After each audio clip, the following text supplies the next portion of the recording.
But Satan wants us to keep remembering our past. Why?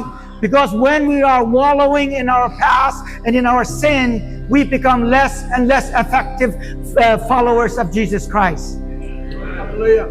If God already tells you that He will not remember your sins anymore, why are you still talking about it? Praise the Lord for Pastor Whedon. I am going to share scriptures that he quotes in that video.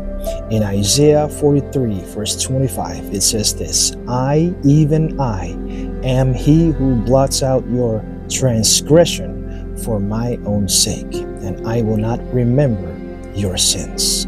Jeremiah 31:34, for I will forgive their iniquity, and I will remember their sin no more. Psalms 103 verse 12 says, as far as the east is from the west, so far does He remove our transgressions from us. And lastly, in the book of Hebrews chapter 8 verse 12, for I will forgive their wickedness, and I will remember their sins no more.